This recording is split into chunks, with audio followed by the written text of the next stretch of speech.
Esta es una producción de Grupo Fórmula. Encuentra más contenido como este en radioformula.mx. Yo me quedé con varias dudas en torno a la pregunta que la Suprema Corte de Justicia de la Nación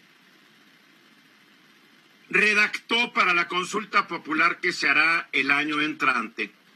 Consulta popular que sugiere y que le pidió permiso de realizarle a la Suprema Corte el presidente Andrés Manuel López Obrador.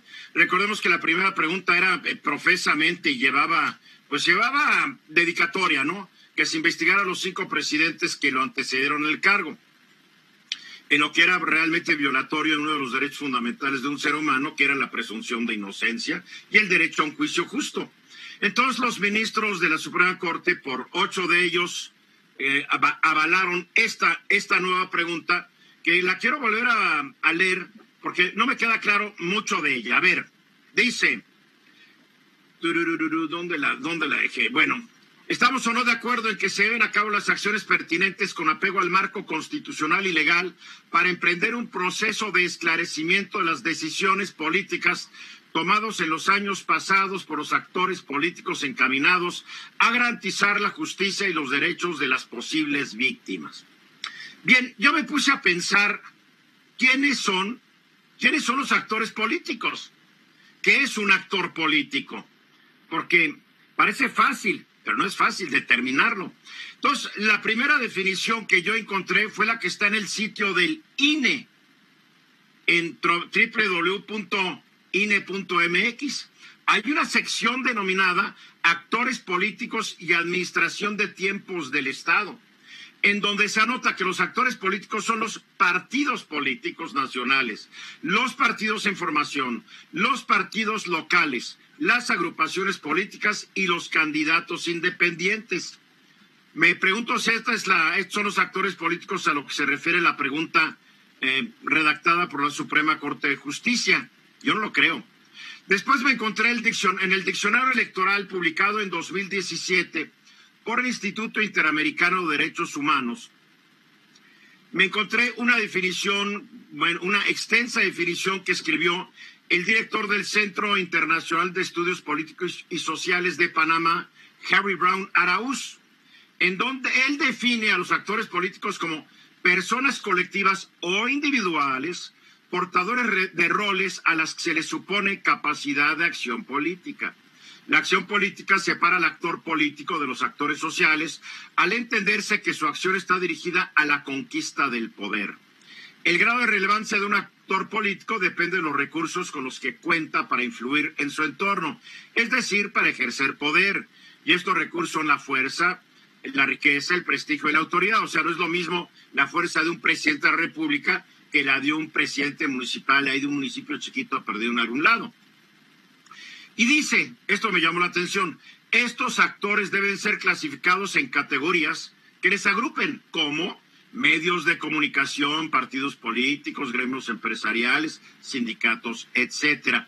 Entonces, con base en todo lo anterior, la pregunta que se nos hará en agosto de 2020 incluye a todos los que en años anteriores a la fecha de la consulta hayan ocupado u ocupen cualquier cargo público de elección o designación, a los periodistas que comentamos asuntos políticos, económicos y sociales, a los directivos de los medios en donde trabajamos, a los líderes de partidistas, sindicales y gremiales, aunque nunca hayan ocupado un cargo público.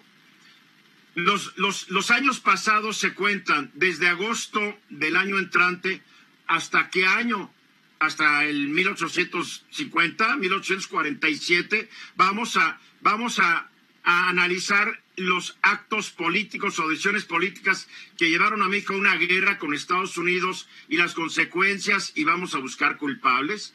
No lo sé, pero el fallo de la Suprema Corte es definitivo e inapelable. La pregunta no puede ser modificada, pero yo agradecería que alguien, sea la propia Corte, el Instituto Nacional Electoral o el Tribunal Electoral del Poder Judicial de la Federación, pues nos debería aclarar quiénes diablos son los actores políticos, así como otros conceptos que están en la pregunta que ahorita no voy a mencionar, pero que creo que ustedes ya saben cuáles son.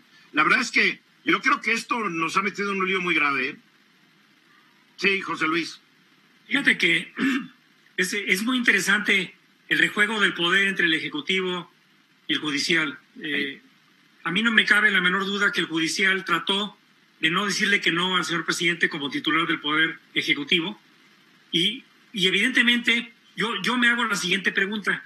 ¿Qué pasaría si, tal y como está planteada, la respuesta es que no se haga como reducción al absurdo? Porque es una pregunta casi retórica, como se le conoce en la lógica, y evidentemente, en mi opinión, cualquier persona va a votar que sí quiere que se esclarezcan hechos que pudieran resultar violatorios de los derechos humanos de algunos grupos por parte de los actores políticos, quienes estos sean. Entonces, creo que acercándose a la fecha, y sobre todo ahora cuando empiece la discusión del presupuesto, va a ser muy interesante que se precise exactamente cuánto va a costar que en agosto del año que entra, tal y como está el mandato actual de la Constitución, se le ponga al pueblo de México mayor de 18 años con credencial de elector a opinar y a votar sobre esta pregunta. Y si rondamos en los miles de millones de pesos, yo espero que el Legislativo platique con el Ejecutivo y el Judicial y sean sensatos, porque yo he leído que la pregunta puede costarnos hasta 8,000 millones de pesos. Es una milésima parte del presupuesto, José Luis, si lo quieres ver en porcentajes. Una milésima. No, pero para un país donde la recaudación de pesos es una gotita en el océano. Mira, y se gastaron más y no hay que nadie repelara cuando se compró el avionzote por decisión de Calderón y el Congreso de la Unión. Costó 333 millones de dólares de aquellos.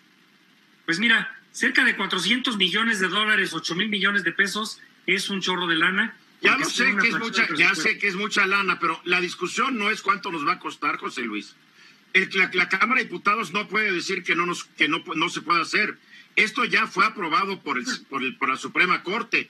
No se puede decir no se va a hacer por cuestión de los recursos. Por ahí no se pueden ir.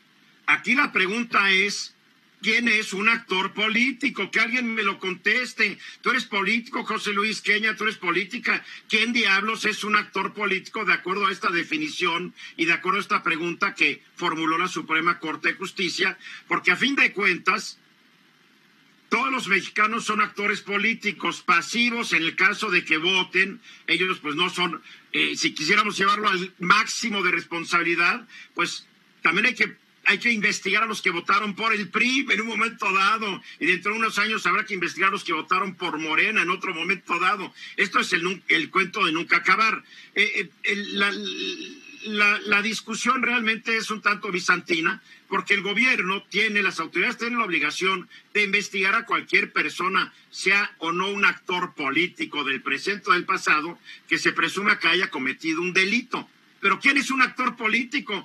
Allá en el Senado me imagino que también están tratando de entenderlo, ¿o no? Pues sin duda va a ser un problema, porque en estricto sentido no hay una ley o un artículo que te establezca que es un actor político.